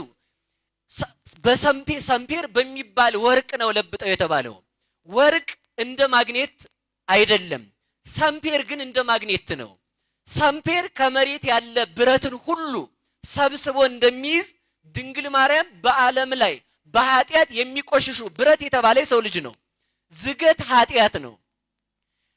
ዝጎ ወይንም ተሰባብሮ የሚወድቀውን የሰውን ልጅ በእግዚአብሔር ፍቅር ወይንም በሷ ፍቅር ጎትታ ከእግዚአብሔር ጋር የምታደርሰው ሰምፔር የተባለችው ታቦቱ የተለበጠበት ወርቅ የተባለው የድንግል ማርያም ንጽህና ነው። የድንግል ማርያም ንጽህና እንኳን እኛን ሌባዎቹን ወይንም ደካማዎቹን አይደለም እግዚአብሔርን እንኳን ከሰማይ አውርዷል። ልብ ብላችሁ ስሙ። አሁን የድንግል ማርያም ውበት አሁን ይኸውላችሁ ሰው የድንግል ማርያም ውበት አልገባ ካለው ወይ ጋኔን ነው ወይ ጣዖት ነው። በዚህ እርግጠኛ ነኝ። የድንግል ማርያም ፍቅር ያልገባው ሰው ወይ ጋኔን ነው መሆን ያለበት ወይ ደግሞ ጣዖት ነው መሆን ያለበት።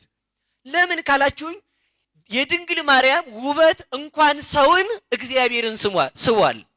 ፍቅረ መኑም ሰማይ አውረዶ አይደል እንዴ ያለ ሊቁ። እግዚአብሔርን ከሰማይ ያወረደው የማን ፍቅር ነው? ፍቅር ሰሐቦ ለወልድ ኃያል መንበሩ ወአብጽሖ እስከ ለሞት። ፍቅር ወልድን ከዙፋኑ አወረደው። እግዚአብሔር 5500 ዘመን ንጹህ ሰው አጣ። ሰው ባገኘ ጊዜ ተመልከቱ ወሰምረ ማዕዛዚአኪ ንጽህናሽን ቅድስናሽን ወደደ። እሺ ወዶስ ምን አደረገ ትለኝ እንደሆነ ፈነወ ሀቤኪ ወልዶ ዘያፈቅር ተቀዳሚ ተከታይ የሌለውን አንድ ልጁን ውረድ ተወለድ ተወልደ በተድላ መለኮት ይላል ቅዱስ ያሬድ። ለመለኮቱ የምትገባ እናት ሆና ቢያገኛት እግዚአብሔር አብ ልጁን እግዚአብሔር ወልድን ወደ ድንግል ማርያም ሰደደው። እግዚአብሔርን ወደ መሬት እንዲወርድ ያደረገው የድንግል ማርያም ፍቅር ነው። አንድ የድንግል ማርያም ፍቅር እግዚአብሔርን ከሳበው ወይንም የድንግል ማርያም ንጽህና ለእግዚአብሔር ተመልከቱ ንጽህናዋ የእግዚአብሔርን አፍንጫ መያዝ ከቻለ የእግዚአብሔርን አፍንጫ ከሳበው ዓይኗ ሕዋሳቷ ለእግዚአብሔር ዓይን ማረፊያ ከሆነ ፍጥረት ድንግል ማርያም አታስፈልገኝም ካለ አንተ ሰው ወይ ጣዖት ነው ልትሆን የምትችለው ማለት ነው። ለምን አንተ ከእግዚአብሔር ስለማትበልጥ ማለት ነው። እሷን የሰጠን መድኃኒዓለም የተመሰገነ ይሁን። ሰዓት የለም አሳጥሬ ወደዛው ሊመልስ ወደ ሊቃውንቱ። ስለዚህ ምንድነው አንዱ ይሄ ነው። ስለዚህ ድንግል ማርያም እንደውም የሚያስደንቀን መሞቷ ነው። ስትሞትም ስጋዋ አልፈረሰም። ለምን ቢባል ቅዱስ ዮሐንስ ዘደማስቆ ሲናገር ሞት ወደ ድንግል ማርያም ይመጣ ዘንድ ምን ስልጣን አለው ይላል። እስኪ በሉ ሞት በሉላችሁ ወደ ማርያም ይመጣ ዘንድ ምን አለው? ምን ገንዘብ አለው? ቅዱስ ርቱ ሃይማኖት ሲናገር እንዲህ ይላል የጨቅጫቃን ሰው ገንዘቡን መልሰህ ማረፍ ነው ይላል። እስኪ በሉ የጨቅጫቃን ሰው በሉ የሆነ ሰው ብር አበደራችሁት፣ ጠዋት ይመጣል ብሬን፣ ማታ ይመጣል ብሬን፣ እንደገና ሌሊት ይደውላል ብሬን፣ ዝም ስትሉ ሽማግሌ ይልካል ብሬን። መድኃኒቱ ምንድን ነው? በሉ ገንዘብ መመለስ በሉ እንጂ። ለዚህ ነው ርቱ ሃይማኖት ምን ይላል? ሰይጣን ኃጢአትን እስካስቀመጥክ ድረስ አልፈልግህም ብትለው የፈለገ ነገር ብታደርገው ገንዘቡ አንተ ጋር አለና ገንዘቡን እስካልወረወርክለት አይመለስም። ስለዚህ ሰይጣን ካንተ እንዲርቅ ከፈለከው ሰይጣን ወይ ክዳለው እያልክ የቃላት ድርደራ የጸሎት ጋጋታ ሳይሆን ኃጢአትን አስወጥተጣል። የዚያን ጊዜ ሰይጣን ካንተ ይርቃል አለ። ድንግል ማርያም ደግሞ የኃጢአት ትንታ የሌለባት የሰይጣን ገንዘብ የሌለባት ሞት ይገዛት ዘንድ ኃጢአት ያልሰራች ናትና ተመልከቱ። ስለዚህ ሞት ወደ ድንግል ማርያም ይመጣ ዘንድ ምን ስልጣን አለው ብሎ ይነገራል። ቅዱስ ዳዊትም እንዲህ ይላል አንተም ተነስ የመቅደስህም ታቦት ትነሳ ይላል። እስኪ በሉ አንተም ተነስ በሉ። ማን ይነሳ ቀጥሎ? ይሄ ድንግል ማርያም የመቅደሱ ታቦት የተባለው ታቦት ይነሳል? ይነሳል? ታቦቱ ይነሳል? አይነሳም። የመቅደስ ታቦት የተባለችው የአካላዊ ቃል ማደሪያ ድንግል ማርያም ናት። በታቦት ላይ አስሩ ቃላት እንደሚጻፉበት በድንግል ማርያም ደግሞ የእግዚአብሔር አብ አካላዊ ቃል ተጽፎባታልና አንተ ተነሳ አለ። አቤቱ አንተ 3 መዓልት 3 ሌሊት በከርሰ መቃብር አድረህ ተነሳ፣ ማደሪያም የመቅደስህ ታቦትም ትነሳ አለ። አንተ ያደርክባት አንተን የወለደች ድንግል ማርያምም ፈጥና ትነሳ አለ። በዚህ ምክንያት በእነዚህ ጥቅሶች ማስረጃ እንደ መጽሐፍ ቅዱስ ከዚህ የተነሳ ድንግል ማርያም በአዲስ ሥጋ ፈጥና ተነስታለች ነው። ግልጽ ነው አባባሌ? እኔ የሚደንቀኝ ይህ አይደለም። የሚደንቅ ነገር ልንገራችሁ። የሚደንቅ ነገር ማለት ነው ሞትን ማሸነፍ ነው። ህይወትን መውለድ ነው ከባዱ። ህይወትን ከመውለድ ሞትን ማሸነፍማ እኔም ማሸንፋለሁ። ይኸው እረፉት እንግዲህ እናንተም ታሸንፋላችሁ። ለምን? በልጇ አምነን የተጠመቅነው ሞትን አሸንፈን ልንነሳ ነው። ድንግል ማርያም ግን ህይወት ሳይኖር ህይወት ክርስቶስን የያዘች ናት። ህይወት ባለበት ሞት እንደሌለ፣ ብርሃን ባለበት ጨለማ እንደሌለ፣ ዕውቀት ባለበት ድንቁርና እንደሌለ፣ እሳት ባለበት ቅዝቃዜ እንደሌለ ድንግል ማርያም ባለችበት ሞት የለም። ለምን? የሞት ገንዘብ ከሷ የለምና። ስለዚህ የሚደንቀኝ ህይወትን መውለዷ ነው እንጂ ሞትን ማሸነፏ አይደንቀኝም ማለት ነው።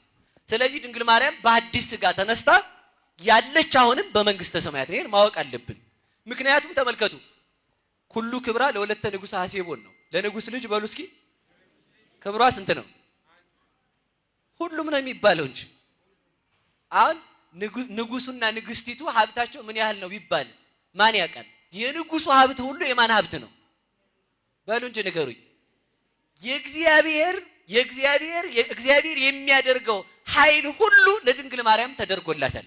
ስለዚህ ነው ይኸውላችሁ ምንድነው ማድረግ ያለብን አሁን ይሄን እንድንረዳው ከተባለ መጀመሪያ ማሰብ ያለብን ሞትን ማሸነፏን ሳይሆን እግዚአብሔርን መውለዷን ነው። መጀመሪያ ማሰብ ያለብን ተመልከቱ።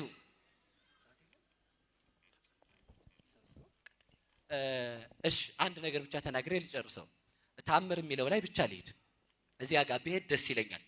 እዚያ ጋር ይሄንን ተው። ስለዚህ ሞትን ማን አሸንፋለች? ድንግል ማርያም በሉ እንጂ የማን እናት ስለሆነች ስለዚህ ሞትን አሸንፋለች። ሞት ከሷ ገንዘብ ስለሌለው መጽሐፍ ቅዱስ የሚነግረን ሞት የኃጢአት ደሞዝ እንደሆነ ነው። ስለዚህ ታምር አይደለም። እኔ እውነቴን ልንገራችሁ ከራስ በሽታ መፈወስ እንደዚያ ማለት ከሆድ ቁርጠት መዳን አጋንንትን ማስለፍለፍ እንደዚህ ያለው ነገር ታምር አይደለም። ታምር ከፈለክ ድንግል ማርያም ናት ራሷ ታምሯ ማለት ነው። ድንግል ማርያም የሰራችው ታምር የለም። ምን ማለት ነው? ታምር አላደረገችም ማለት ነው እንዴ? አይደለም። ታምር የሚባለው የሚበልጥ ነገር ነው። ታምርስ እንግዲያውስ ተመልከቱ ከግብጽ መዳን ሳይሆን ከጊዜያዊ ሞት መዳን ሳይሆን ከዘላለም ሞት መዳን ነው ማለት ነው። ታምር ማለትስ እንግዲያውስ ህይወትን መስጠት ነው እንጂ ለጊዜያዊ ታክሞ መዳን አይደለም ማለት ነው። ታምር ማን ነው ካላችሁኝ ታምር ድንግል ማርያም ናት። እስኪ በሉ ታምር በሉ። ማን ናት? እሺ ምንድነው የሚለው መሰላችሁ? ኢሳይያስ እነሆ እግዚአብሔር ምልክትን ይሰጣቸዋል። ድንግል እስኪ በሉ አንድ ጊዜ እነሆ በሉ። እግዚአብሔር ምንን ይሰጣቸዋል? ምልክት ምንድን ነው? ድንግል ማርያም የአራት ነገር ምልክታችን ናት። አንደኛ የእግዚአብሔር አብ ምልክታችን ናት። ሁለተኛ የእግዚአብሔር ወልድ ምልክታችን ናት። ሶስተኛ የእግዚአብሔር መንፈስ ቅዱስ ምልክታችን ናት። አራተኛው የእግዚአብሔር የካህሊነቱ ምልክታችን ናት። ሰዓት ስለማይበቃን ግን እኔ ታምር ላይ ብቻ ነው ማትኮር የምፈልገው። ምን ትማንቱ ታምራት ይላል ቅዱስ ዮሐንስ አፈወርቅ። እስኪ ታምር ምንድነው በሉ ሁላችሁ። ምንድነው ታምር? አሁን አብላው ኢየሱስ አካውንትህን ይሞላል ነው? እግር ተፈውሷል ቀይ ስር እያሰረ እየመጣ እግር ተፈውሷል የሚለው ነው? እሱ አይደለም ታምር። እሱ ነው እንዴ ታምር? እንደዚያማ ከሆነ እኮ ይኸውላችሁ አጋንንትም ታምራት እኮ የማያምኑ ሰዎች እኮ ታምራት እንደሚያደርጉ ጌታችን መድኃኒታችን ኢየሱስ ክርስቶስ የማቴዎስ ወንጌል ምዕራፍ 7 ላይ ምንድነው ያለ መሰላችሁ? በስምህ አጋንንትን አውጥተናል አኮኑ በስምህ ከተነበይ ነው በስምህ አጋንንት አውጣይ ነው በስምህ ኃይላተ ገበርነ። አቤቱ ጌታ ሆይ በስምህ አጋንንትን አውጥተናል ታምር አድርገናል ትሉኛላችሁ፣ እኔ ግን አላውቃችሁም እላችኋለሁ። ቅዱስ ዮሐንስ አፈወርቅ ሲናገር ደግሞ ስለ ታምር እስመ ገቢረ ታምራት ወመንከራት ይክላድኖ ምሳተ ገሃነም ይላል። ታምር ማድረግ ከገሃነም አያድንም። እስኪ በሉ ታምር ማድረግ በሉ ከየት አያድንም? እኛ ግን ታምራችን የመጨረሻ ታምራችን እርግጠኛው የምነግራችሁ ከዚህ በላይ ታምር በዓለም ላይ የለም። ከማን በላይ? ከድንግል ማርያም በላይ። በዓለም ላይ ታምር ከድንግል ማርያም በላይ የለም። ምን ማለት ነው? እንዲህ ይናገራል፣ እንዲህ ብሎ ይናገራል። አየኑ ተአምር ይደለወነ ከመናንክር፣ ልናደንቀው የሚገባን ታምር ምንድን ነው በሉ። ጠይቁ አንድ ጊዜ። ልናደንቀው በሉ የሚገባን ታምር ምንድን ነው? እንዲህ ይላል። ይኸውላችሁ ለሙሴ መና ያወረደች ደመናን ነው የምናደንቀው ወይንስ ደግሞ አካላዊ ቃልን ይዛ ለዓለም አንድ ጊዜ በልተውት ለዘላለም የሚያጠግብ አማናዊ ህብስተ ሕይወት ክርስቶስን የያዘች ታምር ድንግል ማርያምን እናድንቅ? ያኛውን የበሉት ሞተዋል። እባብ ተነስቶ ጨርሷቸዋል። ርስት አልወረሱም። ቢወርሱም ግማሾቹ ጊዜያዊ ርስት ነው። ከድንግል ማርያም የወረደውን መና የበሉ ክርስቲያኖች ግን የዳኑት ከዘላለም ረሃብ፣ የሚወርሱት ዘላለማዊ ርስት፣ የሚያገኙት ክርስቶስን ነው። የትኛውን ልታደንቅ ትችላለህ? ወይንስ ደግሞ ያችን መና የያዘችውን የሙሴን መሶብ ነው የምናደንቃት? ወይንስ ደግሞ አማናዊ መና ክርስቶስን የያዘች ድንግል ማርያምን እናደንቃለን? ተመልከቱ። ኤርትራ ባህርን የከፈለ ሙሴን እናደንቃለን ወይንስ ደግሞ በልጇ ሞት የዘላለም እሳት ገሃነመ እሳትን የከፈለ ክርስቶስን እናደንቃለን? አረ ልናደንቀው የሚገባው ታምር ምንድን ነው ይልና ተመልከቱ። ምን ትማንቱ ታምራት ብሎ ከጠየቀ በኋላ እንዲህ ይላል። ታምር ምንድን ነው ካልከኝ ያለ ዘር መጽነስ ምንድን ነው ብዬ መልስልሃለሁ ይላል። እስኪ በሉላችሁ ያለ ዘር መጽነስ በሉ። አሁን ተሰምቶ ያውቃል? ታምር እኮ ይሄ ነው። በቃ ራስ መታመም መዳን ነው ታምር? አሱ አይደለም። ያለ ዘር መጽነስ ምንድን ነው መልስልኝ። ወይንስ ደግሞ እንዲህ ይላል ተመልከቱ። ምን ትወቱ ወሊድ ዘእንበለ መወልዲት፣ አዋላጅ ሳይኖር መውለድ ምንድን ነው ብዬ ጠይቃለሁ። አንድም ተመልከቱ ስትወልድ እሷ ሴቶች የሚሰማቸው ሳይሰማት መውለድ፣ እሱ ሕፃናት የሚሰማቸው ሳይሰማው መውለድ ምንድን ነው ብዬ ጠይቃለሁ። ታምር ይሏል ድንግል ማርያም ናት። እስኪ በሉላችሁም ታምር ይሏል በሉ። ድንግል ማርያም ናት። እስኪ እሳት የሳመ ሰው አለ እዚህ ውስጥ? እሳት ያለ እሳት ትስማላችሁ? አንዱ ነው አሉ ቸርች ላይ ሰብስቦ ሰውን ሁሉን ይችላል ለሚያምን ሁሉ ሰው ይቻላል እያለ ሲደሰኩር አንዱ ክርስቲያን ጠጋ አለና እባብ አሁን ባመጣ ይይዛሉ አለው። ከየት ያንጣ እባብ? አዎ አምጣው ዛለሁ አለ። ጊንጥ ባመጣ ይረግጣሉ? አዎ አምጣው አለ። እዛ ዝግ አለና መርዝ ገዝቼ ይዤ ልንጣ አለው። ምን አለው መሰላችሁ? እግዚአብሔር አምላክህን አትፈታተን ተብሏል አለው። ጥቅስ ላይ ወረደ ማለት ነው። እሳትን የሳመ ሰው አለ ወይ? ነፋስን ባዳራሽ ቆለፈ አለ ወይ? እሳትን ስማ ከንፈሮቿ ያልተቃጠሉ ድንግል ማርያም ናት እንጂ ታምር። ዓለማት የማይወስኑትን ጌታ በማይጸኗ የወሰነች ድንግል ናት እንጂ ታምር። ከነፋስ የሚረቅ ከሐሳብ የሚረቅ የእግዚአብሔር አብ አካላዊ ቃልን በማህፀኗ የወሰነች ድንግል ማርያም ናት እንጂ ታምር። 3 ክንድ ከስንዝር ሆና ተመልከቱ። ዓለምን በመሃል እጁ የያዘ ጌታን በማህፀኗ ከያዘች ከድንግል ማርያም በላይ ታምር አለ ወይ? እስኪ አምጡ እስኪ እንደው ከፈለጋችሁ ማለት እና እሷን የሰጠን መድኃኔዓለም የተመሰገነ ይሁን። ሁላችሁም እጃችሁን አውጡ አንድ ጊዜ ማለት ነው። ከዚህ በኋላ በሉ ሁላችሁም ታምር የለም። እኔ አንድ ነገር ልንገራችሁ የመጨረሻ ማለት ነው። እኛ ኦርቶዶክሳውያን ልክ የሆንበት ምክንያት ከክርስቶስ በላይ ታምር የሚያደርግ አምላክ የለም።